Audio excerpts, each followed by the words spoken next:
नमस्कार, आप देख रहे हैं विकासशील हरियाणा और आपके साथ मैं हूं अर्चना कौशल।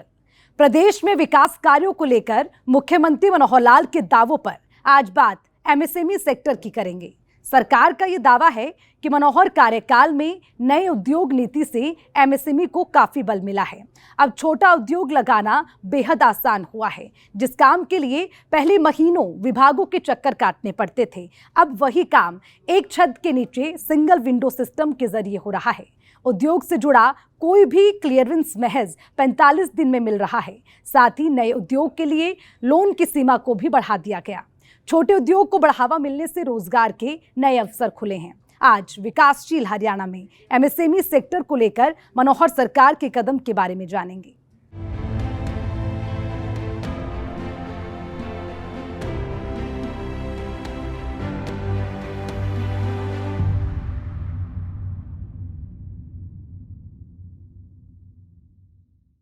एमएसएमई यानी सूक्ष्म, लघु और मध्यम उद्योग, जिसे बढ़ावा देने को लेकर मुख्यमंत्री मनोहर लाल की ओर से कई सराहनीय प्रयास किए गए हैं। सरकार का यह दावा है कि इस सेक्टर को बढ़ावा मिलने से न सिर्फ रोजगार पैदा हुआ, बल्कि प्रदेश की अर्थव्यवस्था को भी बल मिल रहा है। खासकर ग्रामीण क्षेत्रों के विकास में एमएसएमई अहम भूमिका निभा रहा है। इसी पर देखिए हमारी खास रिपोर्ट।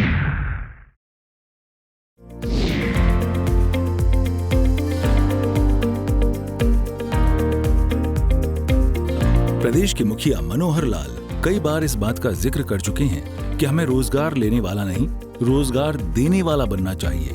और ये तभी संभव है जब एमएसएमई यानी सूक्ष्म, लघु और मध्यम उद्योग को बढ़ावा मिलेगा। पिछले करीब 8.5 सालों में मनोहर प्रयास से इस दिशा में काफी कारगर कदम उठाए गए हैं। पहले जहां छोटे बड़े उद्योग लगाने के लिए महीनों विभागों के चक्कर काटने पड़ते थे, वहीं अब सिंगल विंडो सिस्टम के जरिए मात्र 45 दिनों के अंदर सारे क्लियरेंस मिल रहे हैं। और अगर किन्हीं वजहों से क्लियरेंस मिलने में देरी होती है तो डीम्ड क्लियरेंस की सुविधा भी की गई है। मुख्यमंत्री मनोहर लाल का दावा है कि ऐसा होने से युवाओं के लिए रोजगार के अवसर खुले हैं। हम जैसा जानते हैं कि एक व्यापार, एक छोटा उद्योग ये करना किसी भी के जीवन में एक बहुत बड़ा विशेष अवसर होता है। उसका एक लक्ष्य होता है कि मुझे अपना व्यापार करना है, अपना रोजगार करके अपने परिवार को पालना है, और एक छोटे काम को शुरू करके वो आगे बढ़ता है।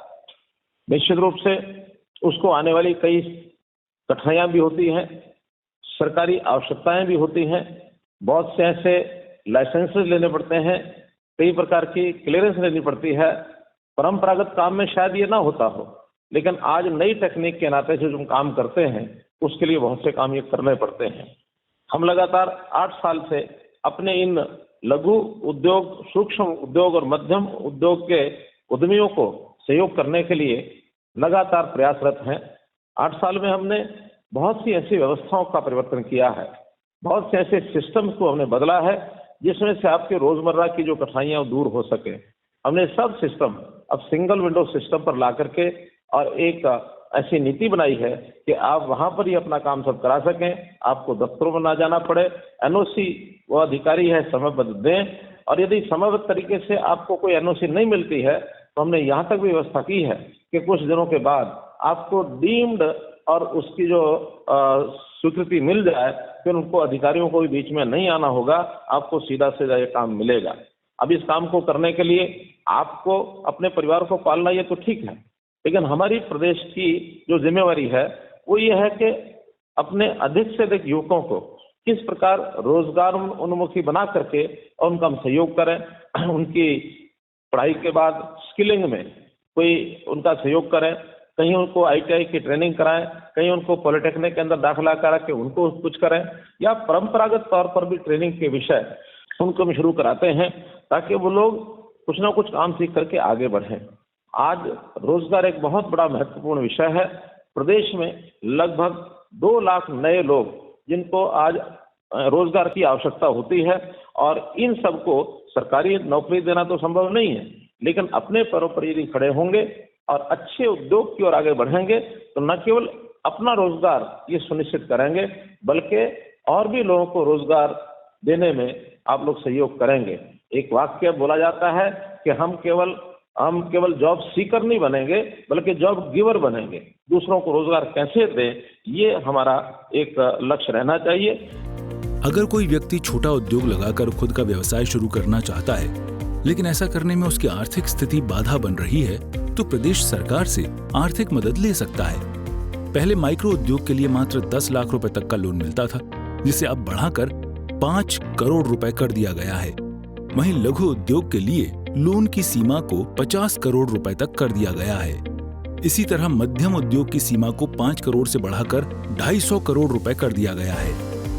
उद्योग को लेकर ये मनोहर नीति का ही कमाल है कि साल 2015 में ईज ऑफ डूइंग बिजनेस की रैंकिंग में जो हरियाणा 16वें पायदान पर खड़ा था, वो अब तीसरे पायदान पर पहुंच गया है। मुख्यमंत्री मनोहर लाल उद्योग जगत में इस क्रांति के लिए केंद्र से सम्मानित भी हो चुकी हैं।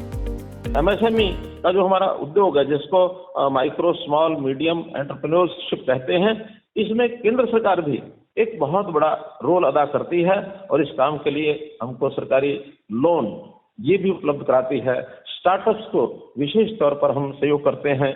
तो इस प्रकार के काम को करते हुए हमने अब पहले जैसे लघु उद्योग का और माइक्रो उद्योग की सीमाएं बहुत कम होती थी। माइक्रो उद्योग जिसको 10 लाख रुपए तक की सीमा का पहले वार्षिक टर्नओवर कहा जाता था, उसको हमने बढ़ा करके 5 करोड़ रुपए की सीमा कर दी है।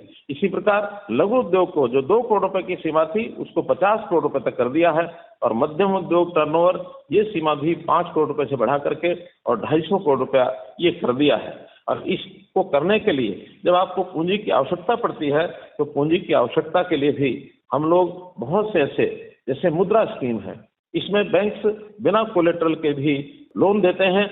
इसका भी लाभ सब लोगों को मिलता है। हमने नई औद्योगिक नीति बनाई है और उसके अंतर्गत हम ईज ऑफ डूइंग बिजनेस इस पर भी काम कर रहे हैं। ईज ऑफ डूइंग बिजनेस करने से हमारा जो उद्योग है वो सरलता से हम आगे बढ़ा सकते हैं, कोई कठिनाई नहीं आती है। आपको जानकारी होगी कि 2015 में हम ईज ऑफ डूइंग बिजनेस में देश में 14वें स्थान पर थे और जबकि 2018 में हम अपने रैंकिंग को सुधार करके हम तीसरे स्थान पर आ गए और अभी हमारा जो बहुत अच्छा एक जो हम कह सकते हैं कि हमारा ईज ऑफ डूइंग बिजनेस का रैंकिंग है बढ़ रहा है।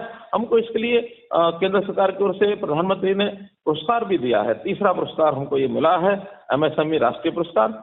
इस नाते से प्रदेश में बहुत लोगों को रोजगार देने का काम हमने पिछले 8 सालों में किया है। छोटे उद्यमियों के लिए सबसे बड़ी समस्या अपने उत्पाद को बेचना होता है और इसकी अपनी कई वजह हैं, जिसे ध्यान में रखते हुए जेम पोर्टल की शुरुआत की गई है। इस पोर्टल पर रजिस्टर्ड होकर कोई भी छोटा व्यापारी अपने सामान को आसानी से बाजार में बेच सकता है। साथ ही मुख्यमंत्री मनोहर लाल छोटे व्यापारियों को GST के महत्व भी बताते हैं और अगर किसी व्यापारी को GST से जुड़ी कोई समस्या आती है तो उसके समाधान के लिए भी सरकार के विभाग की ओर से प्रोग्राम चलाए जा रहे हैं। ऐसा ही एक कार्यक्रम है GST आमने सामने। आपको जो उत्पाद है, इस उत्पाद की बिक्री के लिए भी व्यवस्थाएं जो की हैं, खास करके अब MSME का उद्योग इसका जो प्रोडक्ट है जेम पोर्टल पर भी आसानी से इसको बेचने की व्यवस्था हमको मिली है। हम अगर हमारी कोई छोटी फर्म भी है तो भी उत्पाद बेचने के लिए हमको कहीं बहुत दूर जाने की आवश्यकता नहीं। जेम के ऊपर रजिस्ट्रेशन कराने से और किसी भी व्यक्ति की आवश्यकता होगी तो हमको निश्चित रूप से और वो लाभ मिल सकता है। इसमें एक काम छोटे उद्योगपतियों को, एंटरप्रेन्योर्स को भी हम जो GST है उस GST के अंदर और रजिस्ट्रेशन कराने का, उसका पंजीकरण कराने का ये जो काम बताया गया है, इस पर भी हमको आगे बढ़ना चाहिए। अभी 40 लाख रुपए की सीमा से ऊपर तो सभी को रजिस्ट्रेशन कराना होता है, लेकिन हमने ऑफर की है कि 40 लाख से नीचे जिनका टर्नओवर है उनको भी अपना रजिस्ट्रेशन कराना चाहिए, क्योंकि इस रजिस्ट्रेशन का सबसे बड़ा लाभ है कि हमारा जो प्रोडक्ट है वो सरकारी जितनी भी संस्थाएं हैं, जितने भी हमारे आवश्यकताएं हैं, वो जेम के माध्यम से हम खरीद सकते हैं। या जेम के माध्यम से नहीं भी खरीदना हो तो अनिवार्य कंडीशन होती है कि जिसका GST में रजिस्ट्रेशन होगा वहीं से और सामान खरीदा जा सकता है।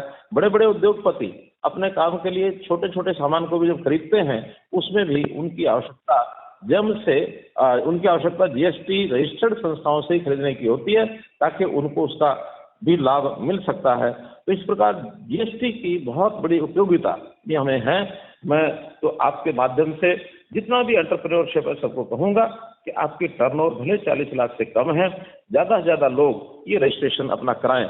आज की डेट में हरियाणा का जो हमारा जीएसटी का रजिस्ट्रेशन है 4.5 लाख का जीएसटी का हमारा रजिस्ट्रेशन है, और इसमें अच्छी खुशी की बात यह है कि आधे से ज्यादा छोटे व्यापारी हैं। तो जो छोटे व्यापारियों ने इतना बड़ा रजिस्ट्रेशन कराया है, हमारा जो प्रदेश उसका जो उद्योग ये अच्छा फलता फूलता आगे बढ़ रहा है। जीएसटी में कई बार उद्योगपतियों को बहुत समस्याएं भी आती हैं, तो हमारे डिपार्टमेंट समय समय पर उसको हल करने के लिए और कुछ प्रोग्राम चलाते हैं। एक कार्यक्रम चलाया हुआ है जीएसटी आमने सामने, और जीएसटी आमने सामने में हमारे जो डिपार्टमेंट के लोग हैं वो सब जाते हैं और सब लोगों से साथ बैठ करके और उनसे बातचीत करके उस जीएसटी की कोई भी आने वाली समस्या है उसको खत्म करते हैं। साल 2017 में शुरू हुए जीएसटी को लेकर मुख्यमंत्री मनोहर लाल का दावा है कि शुरू में इसे लेकर व्यापारियों को कई तरह की परेशानियां हुई, लेकिन अब सभी छोटे बड़े व्यापारी खुश हैं। अब क्योंकि ये जीएसटी सन 17 में शुरू हुआ था, जब जीएसटी शुरू हुआ था तो उस समय शायद कुछ उद्योगपति जो थे, छोटे छोटे काम वाले लोग बड़ी घबराहट में थे कि इससे हमको कठिनाई आएगी, इसको हमको रिटर्न भरनी पड़ेगी, हमको हिसाब किताब रखना पड़ेगा। लेकिन आज मैं जब उन व्यापारियों से, उन छोटे उद्योगपतियों से पूछता हूँ तो वो कहते हैं कि जीएसटी जैसा तो बहुत बढ़िया विषय, ये बहुत पहले हो जाना चाहिए था, क्योंकि एक देश एक टैक्स, सारे देश एक जैसा टैक्स है। वरना पड़ोस के प्रदेश में कोई टैक्स होता था, हमारे यहाँ कोई टैक्स होता था, उसमें से कहीं तो हमारे काम को हर्जाना होता था, कहीं दूसरे के काम को हर्जाना होता था, और चोरी करने वाले लोग उस टैक्स के मामले को यानी एक प्रकार से धक्का दिखा करके और नुकसान भी करते थे। आज जीएसटी का काम करने से हमारा उद्योग भी बढ़ा और देश को भी लाभ हुआ। देश की जो टैक्स प्रक्रिया है उसमें जीएसटी एक ऐसा विषय है जिससे हम जो सेवा के कार्य हैं, जो विकास के कार्य हैं देश में, वो सब कर सकते हैं। बड़ी खुशी की बात है कि 5 महीने पहले देश में हाईएस्ट जीएसटी टैक्स 1,66,000 करोड़ रुपया भी टच किया है। अभी भी लगभग ऑन एवरेज 1.5 लाख करोड़ रुपया जीएसटी हर महीने इकट्ठा होता है। उसमें आधा पैसा प्रदेशों को काम आता है, आधा पैसा केंद्र को काम आता है। तो एक प्रकार से प्रदेश के विकास में हम छोटे उद्योगपति भी पूरा अपना योगदान करते हैं। ऐसे युवा जो नए नए इनोवेशन के जरिए स्टार्टअप इंडिया की सोच को पंख लगा रहे हैं, सरकार की ओर से उन्हें भी कई तरह की मदद दी जा रही है। अभी तक करीब 5,000 युवाओं ने स्टार्टअप इंडिया के तहत पंजीकरण कराया है, जो देश के किसी भी दूसरे प्रदेश से कहीं आगे है। स्टार्टअप इंडिया में भी क्योंकि बहुत ऐसे छोटे छोटे काम करने वाले अपना नया कोई इनोवेशन, अपनी कोई रिसर्च करके अपना कोई नया प्रोडक्ट पहली बार जो काम करते हैं, वो अपने ज्ञान के आधार पर, अपनी विधा के आधार पर, अपनी इंजीनियरिंग के आधार पर बहुत नए नए प्रयोग कर रहे हैं।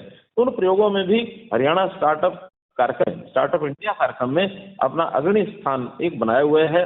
हमारे यहाँ लगभग 5,000 युवा ये स्टार्टअप का पंजीकरण अपना करा चुके हैं, जो कि पंजाब हमारे से बड़ा प्रदेश है, पंजाब से 4 गुना है। हमारा तो 5,000, उनका तो 12,000। हिमाचल प्रदेश से 14 गुना है, उत्तराखंड से 5 गुना है, राजस्थान से भी 2 गुना है। आसपास के सब प्रदेशों से बढ़ करके स्टार्टअप इंडिया के लोग यहाँ काम कर रहे हैं। मैं उनको भी बहुत बहुत बधाई और शुभकामना देता हूँ। मैं एक स्टार्टअप अपने हमारे एक साथी हैं, मिलने वाले हैं, उनका मैं आपको बताता हूँ कि 2016 में उन्होंने अपना स्टार्टअप शुरू किया और उस छोटे से काम को उसने शुरू किया, और आज 6 साल के बाद जब मेरा उनका मिलना हुआ तो उन्होंने अपना काम बताया कि मेरा काम 40 गुना ज्यादा बढ़ गया है। 40 गुना ज्यादा वो काम कर सकता है 6 साल के अंदर। तो स्टार्टअप्स में भी बहुत ताकत होती है। आज वो अपना काम न केवल देश में, विदेशों में भी कर रहा है। तो स्टार्टअप के नाते भी लोगों को काम करना चाहिए। हमें आज सरकार के कामों में भी बहुत नई नई विधा के लोग चाहिए। जैसे मसलन आज जैसे हमने विकास के कामों के लिए रूरल डेवलपमेंट डिपार्टमेंट में और जो ई टेंडरिंग शुरू की है, पहले से ई टेंडरिंग का अभ्यास बहुत कम लोगों को है। आज पढ़े लिखे हमारे युवा ये कंट्रैक्टरशिप का काम भी कर सकते हैं। कोई ITI करके कर सकता है, कोई इंजीनियरिंग का डिप्लोमा करके कर सकता है, कोई डिग्री करके कर सकता है। तो इस प्रकार के लोग नए नए कंट्रैक्टर बन करके भी और अपने काम को करने के लिए विकास के इन कामों में ये आ सकते हैं, और आएंगे तो उसके नाते से हमारे ग्रामीण क्षेत्र का भी विकास जरूर होगा, आगे बढ़ेंगे और हमें भी उसका एक लाभ होगा।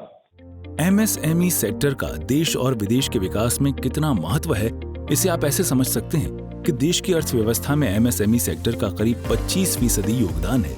और करीब 50% लोगों को इससे रोजगार उपलब्ध होता है। छोटे उद्योग के इस बड़े कद को देखते हुए प्रधानमंत्री नरेंद्र मोदी पूरे देश में वन जिला वन प्रोडक्ट को बढ़ावा देने की बात करते हैं, लेकिन मुख्यमंत्री मनोहर लाल ने इस दिशा में एक कदम और आगे बढ़ा दिया है और वन ब्लॉक वन प्रोडक्ट को बढ़ावा देने में जुटे हैं। मुख्यमंत्री मनोहर लाल का दावा है कि इससे करीब 3 से 4 लाख युवाओं को रोजगार मिलेगा। छोटा उद्योग हमारे प्रदेश के और देश के कंट्रीब्यूशन में लगभग 25% हमारा जो इकोनॉमी है वो लघु और मध्यम उद्योग के ऊपर ही निर्धारित है। तो 25% इकोनॉमी, और जहां तक रोजगार का विषय है, रोजगार तो शायद 50% से भी ऊपर ये हमारा लघु उद्योग के माध्यम से होता है। कोई एक समय होता था प्राचीन भारत के अंदर लघु उद्योग का ही अपना बहुत बड़ा स्थान था। 17वीं शताब्दी में भारत को सोने की चिड़िया भी कहा गया। तो सोने की चिड़िया का अर्थ क्या था? तो उस समय कारीगर अपने हाथ से काम करते थे। बड़े उद्योग उस समय नहीं होते थे, तो छोटे छोटे उद्योगों के ऊपर ही सब निर्भर होता था। ऐसे घरेलू और कुटीर उद्योग ये फैले हुए थे। हर घर में हर काम, हर घर और हर खास को कौशल का और काम ये मिला हुआ था। तो लेकिन आज क्योंकि युग बदला है, आज बड़ी मशीनरी भी आ गई है और उस नाते से बड़ी मशीनरी भी और छोटा उद्योग भी ये हमको हर स्थान पर करना होगा। हरियाणा में हम चाहते हैं कि इस समय छोटे उद्योगों का जाल फैले। जैसे देश भर में वन डिस्ट्रिक्ट वन प्रोडक्ट, अर्थात एक जिले में एक उत्पाद, ये प्रधानमंत्री जी ने घोषणा की है। हरियाणा में हमने उसको और एक कदम आगे बढ़ाते हुए वन ब्लॉक वन प्रोडक्ट, एक ब्लॉक पर एक प्रोडक्ट बनाया जाए और इसके उद्योग को आगे बढ़ाया जाए। इसका बहुत बड़ा स्कोप हरियाणा में है। आने वाले वर्षों में हम 3 से 4 लाख लोगों को इसके माध्यम से रोजगार ये दे सकते हैं। तो इस ओर भी मैं हरियाणा की जनता का स्वागत करूंगा कि उसमें वो आगे बढ़े।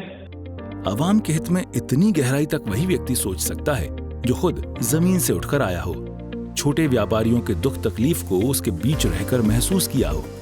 आपको बता दें कि मनोहर लाल आज भले मुख्यमंत्री की कुर्सी पर बैठकर निर्णय ले रहे हैं, लेकिन एक वो समय भी था जब मनोहर लाल एक आम इंसान की जिंदगी जीते थे और अपने परिवार के भरण पोषण के लिए छोटा व्यवसाय करते थे।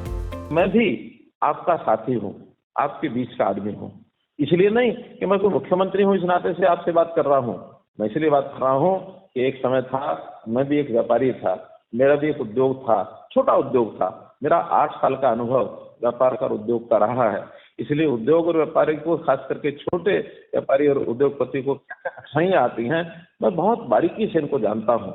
लेकिन मैं आपसे ये कहना चाहूँगा कि आप कभी भी इन कठिनाइयों में से पार पाने के लिए निराश होने की आवश्यकता नहीं होती है। अपना कोई मेंटर रखिए, अपना कोई ऐसा साथी रखिए जो ऐसी कठिनाइयों में से आपको बाहर निकाल सके, और सरकार आपके साथ है। सरकार के नाते से आपका कोई भी विषय जो आएगा उसको आगे करने के लिए तैयार हैं। बहुत ऐसे हमने नए नए काम भी किए हैं पिछली सरकार के समय में और इस सरकार के समय में हम कर रहे हैं।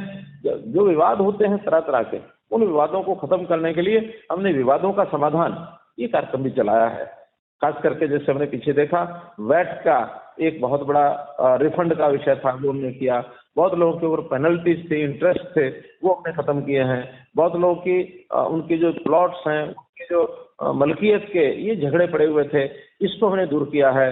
शहरों में हमारे जो दुकानदार थे, जो म्यूनिसिपैलिटीज की दुकानों को लीज के ऊपर 20 साल से भी ज्यादा समय हो गया उनके पास थी, हमने उनको कहा कि भी आप पैसा जमा करा के उनको अपने नाम करा लीजिए।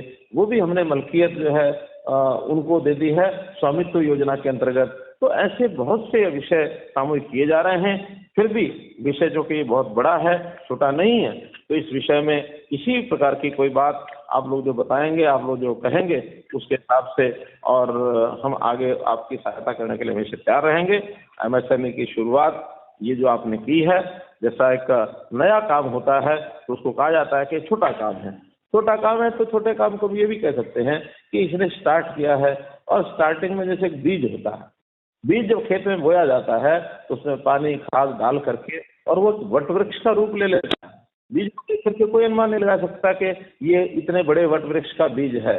आपके एमएसएमई का कोई भी छोटा व्यापार, छोटा कोई उद्योग होगा तो इसको आज देख करके शायद कोई अनुमान न लगा सके, लेकिन अगर आप अपनी पूरी क्षमता, अपनी योजना, अपने साधन और ईमानदारी से काम को आगे बढ़ाएंगे तो हो सकता है आप भी।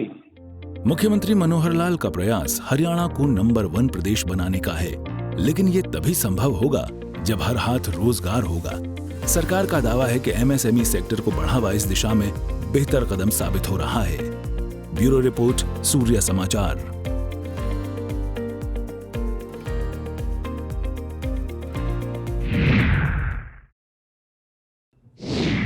प्रदेश के मुखिया मनोहर लाल ने गरीबों का हित ध्यान में रखते हुए अभी हाल ही में दीनदयाल उपाध्याय परिवार सुरक्षा योजना और मुख्यमंत्री व्यापारिक क्षतिपूर्ति योजना की शुरुआत की थी।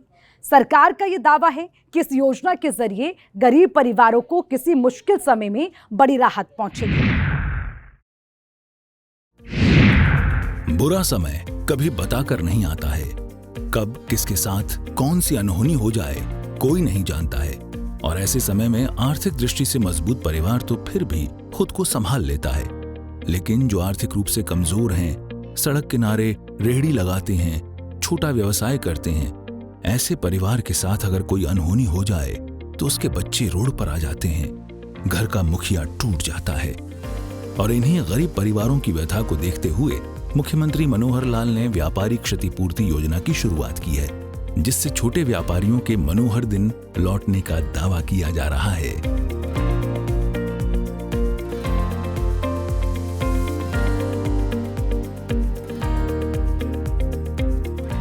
दो योजनाएं आपके सामने रखी हैं। वास्तव में तो चूंकि एक सिस्टम में से हम चलते हैं, लगातार वर्ष भर अपनी योजना से काम करते रहते हैं, लेकिन योजना में काम करते करते कभी कभी कठिनाइयों का सामना करना पड़ता है। कभी आकस्मिक कोई दुर्घटना हो गई, आकस्मिक कोई ऐसा कारण बन गया जिससे हमारे चलते चलाते व्यापार में कोई नुकसान हो गया, जान को जोखिम हो गया। तो इस क्षतिपूर्तियों को करने के लिए विभिन्न प्रकार की योजनाएं दुनिया भर में हैं। ये एक प्रकार की सामाजिक सुरक्षा ये होती है कि हर किसी का जीवन सुरक्षित हो। तो सुरक्षित करने के लिए आकस्मिक कोई नुकसान होता है, उसके लिए आपसी सहयोग से मिलकर के योजनाएं बनानी चाहिए। तो इसमें सभी लोग मिलकर के जब योजनाएं बनाते हैं, वो योजनाएं ऐसी होती हैं कि आने वाले समय का, भविष्य का कुछ भरोसा नहीं होता। उस समय की कोई बात अनहोनी ना हो जाए तो सब मिलकर के कोई ना कोई एक निधि इकट्ठी कर लें और उस निधि के बाद जिसका नुकसान हो उसको वो दे दिया जाए। एक प्रकार का ये सहकारिता का सिस्टम है, कोऑपरेटिव सिस्टम है। इसको बीमा कंपनी, जीवन बीमा कंपनी, हम कुछ भी कह लें, उस योजना के अलग अलग प्रकार करते हुए हमने एक न्यास बना दिया कि हरियाणा सरकार का एक न्यास रहेगा।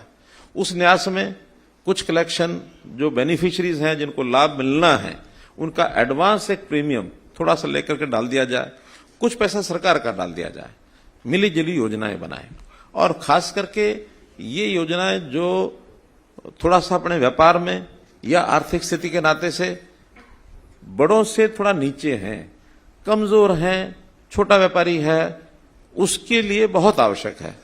बड़ा व्यापारी शायद उसकी हड्डी सहन कर लेगी, उसकी इतनी ताकत है, वो एक जगह नहीं 10 जगह काम करता है, कहीं एक जगह नुकसान हो गया तो बाकी जगह से उसकी पूर्ति वो कर लेगा। लेकिन जिसका एक ही काम है, उसी में नुकसान हो गया तो उसके लिए तो बहुत मुश्किल हो जाती है, रातों रात खत्म हो जाता है। जैसा बालकृष्ण जी कह रहे थे कि रात को वो चिंतित होता है, उसको पता नहीं सवेरे तक क्या हो जाए। हम अपने मार्केट में, दुकान में ताला लगा के आते हैं, सवेरे उठने से पहले कोई उल्टा सीधा समाचार मिल जाता है। तो ऐसे अवसर पर कोई तो चिंता करने वाला हो,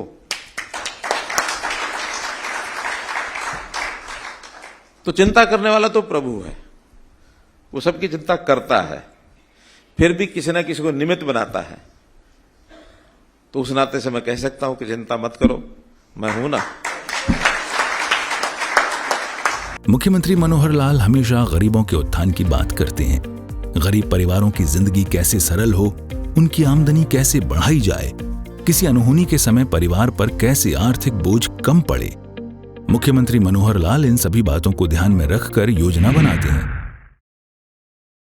इसमें कोई शंका नहीं है कि लघु और मध्यम उद्योग देश और प्रदेश के लिए रीढ़ की हड्डी साबित हो रहे हैं और यही वजह है कि केंद्र और प्रदेश की हरियाणा सरकार मिलकर उद्योग को बढ़ावा देने में जुटी है। विकासशील हरियाणा में आज मेरे साथ इतना ही। मुझे दीजिए इजाजत। नमस्कार।